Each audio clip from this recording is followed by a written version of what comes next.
E aí pessoal, sejam bem-vindos a mais um vídeo aí do canal Lotecalogia. Esse aqui é um vídeo falando sobre o resultado final aí da Loteca 1151.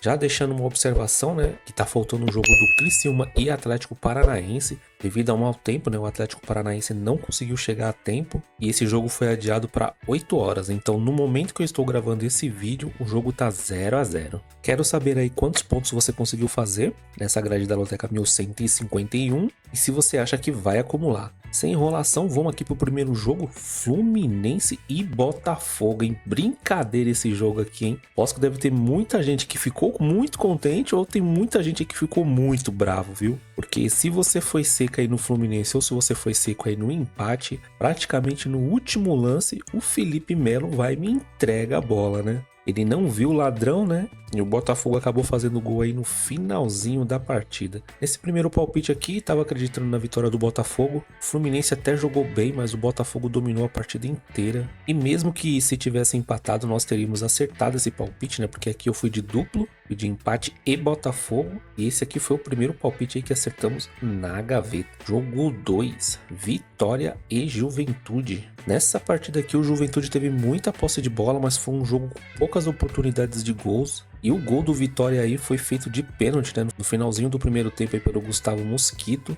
E o Vitória conseguiu, né, segurar o ímpeto aí do Juventude, né? Em pelo menos empatar essa partida. Como eu disse, né, o jogo inteiro, muita posse de bola do Juventude, mas com poucas oportunidades de gols. Essa partida aqui eu tô considerando pra fora, né? Porque eu fui de empate entre eles, apesar de ter sido apenas 1 a 0, né? O Juventude também não fez aquele jogo, né, pra merecer um empate. Jogo 3, Corinthians e Atlético Goianiense. Esse aqui, sem dúvida, era o jogo mais fácil de ter acertado nessa grade. Era quase impossível o Corinthians perder esse jogo. Só que até os 30 minutos do primeiro tempo, o negócio tava feio pro Corinthians, viu? O Atlético Goianiense estava jogando de igual para igual. O Romero já tinha perdido algumas chances de gols. A torcida já estava começando a ensaiar uma vaia. Até que o Romero aí conseguiu fazer o primeiro gol. E depois, com uma linda jogada aí do Yuri Alberto, o Romero foi lá, fez o segundo gol, dando tranquilidade aí pro time do Corinthians. A partir daí, né, foi só festa pro time do Corinthians, estreia do Memphis Depay, o time todo jogando bem, Coronado jogando muito bem.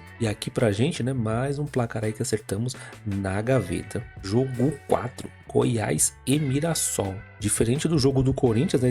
Esse jogo aqui já era um pouco mais complicado, né? Mirassol é um time que tá lá na ponta brigando por acesso na Série A. Goiás jogando em casa, geralmente é muito forte. Só que nesse jogo aqui o Goiás não jogou bem, tava se encaminhando aí para um 0 a 0. Só que no finalzinho aí do segundo tempo, o Léo Gamalho, né, conseguiu fazer o gol aí pro Mirassol, que fazia tempo, né, que não vencia nas suas últimas partidas. Precisava muito dessa vitória aí para continuar caminhando uma Série A e conseguiu essa excelente vitória fora de casa, né? Pra gente aqui foi ruim, né, que tava acreditando que o Goiás ia jogar pelo menos um pouco melhor, mas não jogou bem em casa. E esse placar aqui eu tô considerando pra fora, viu? Jogo 4. Jogo 5. Ituano e Curitiba. Nessa partida aqui, diferente do Goiás, né? O Ituano tava jogando em casa, só que a diferença é que o Ituano ele já jogou bem. Ele dominou boa parte da partida e, por incrível que pareça, o gol do Curitiba também foi no finalzinho, viu? Praticamente no mesmo minuto do jogo aí do Mirassol.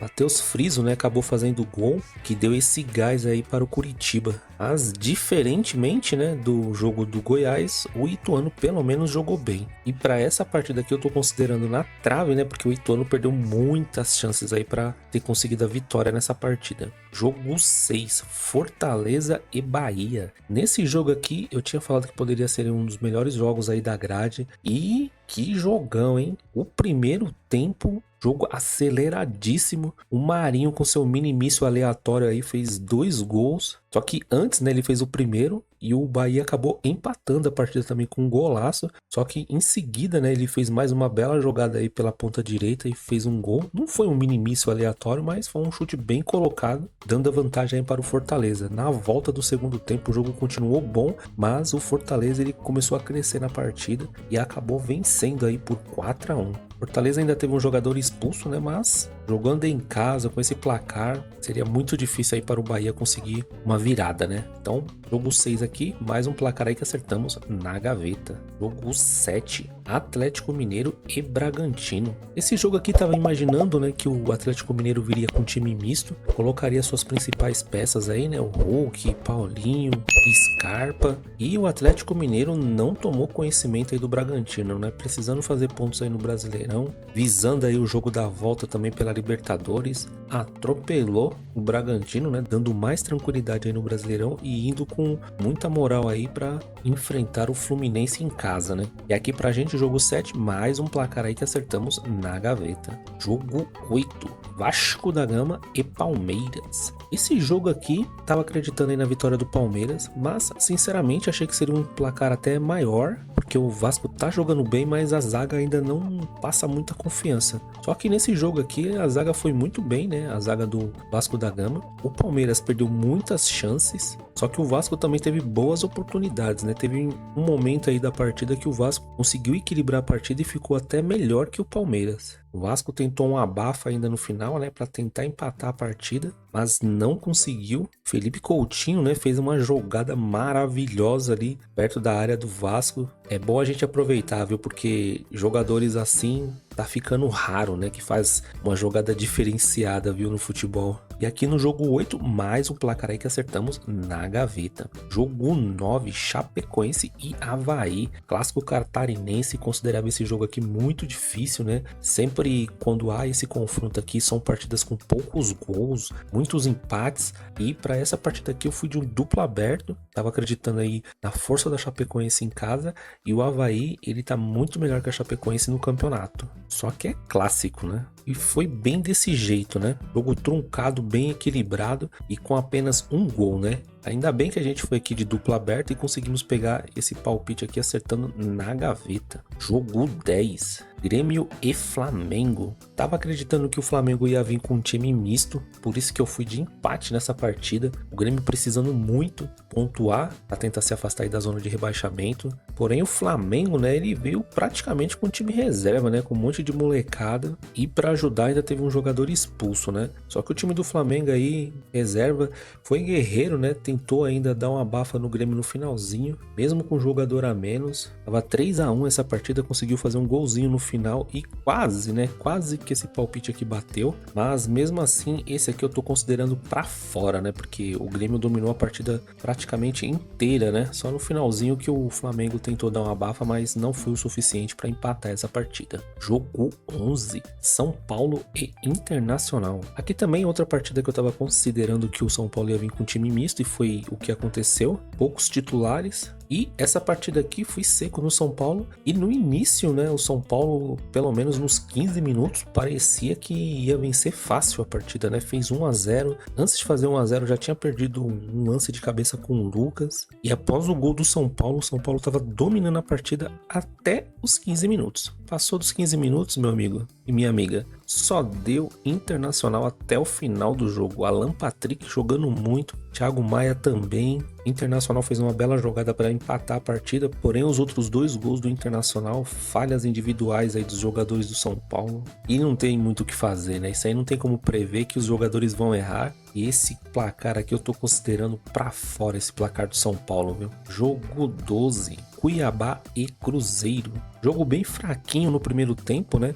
Estava esperando alguma mudança aí no Cruzeiro, vim com alguns jogadores titulares, mas isso não aconteceu. O Cruzeiro até voltou melhor no segundo tempo, mesmo sem alteração. Só que o Cuiabá conseguiu equilibrar a partida e dominou a partida boa parte aí do segundo tempo, mas esse jogo aqui ele não saiu do 0-0 e para complicar aqui no palpite, o Cruzeiro ainda teve um jogador expulso, né? Tô considerando esse placar aqui na trave, né? Porque no começo do segundo tempo o Cruzeiro teve boas oportunidades, mas não conseguiu concluir no gol, né? Jogo 13, Criciúma e Atlético Paranaense. Esse é o jogo que eu falei e ainda está acontecendo, né? Por enquanto eu vou deixar esse jogo aqui na trave, não vou contar ele como acerto nem como erro. Se eu fosse esperar para acabar essa partida aqui, ia ficar muito tarde, né, para fazer o vídeo. Jogo 14, Ceará e Vila Nova. Considerava esse jogo aqui muito complicado, né? Porque o Ceará não estava vindo de bons resultados, o Vila Nova está muito bem no campeonato. Dois times que estão disputando as primeiras posições da parte de cima aí da tabela. E estava acreditando mais na força do Ceará em casa, né? Como estava vindo de alguns resultados ruins e jogando na frente da sua torcida, precisava mostrar resultado e mostrou mesmo, viu? Sinceramente, 4 a 0 achei até muito, porque o Vila Nova é um time muito bom,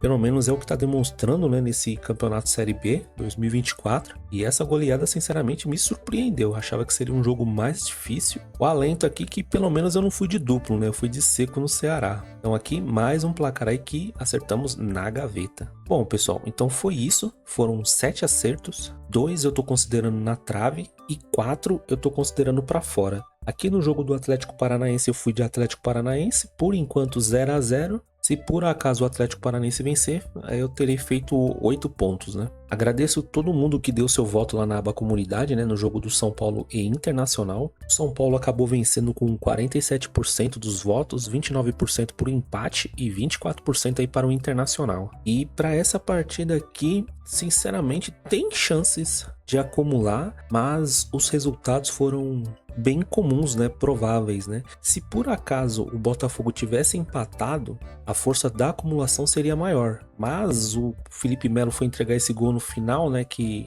o mais óbvio era o Botafogo vencer mesmo. Então, eu tô achando pouco provável de haver uma acumulação aqui nessa loteca. Eu tô acreditando mais em um vencedor. Então é isso. Vamos aguardar aí o resultado oficial. Espero vocês aí no próximo vídeo. Fui!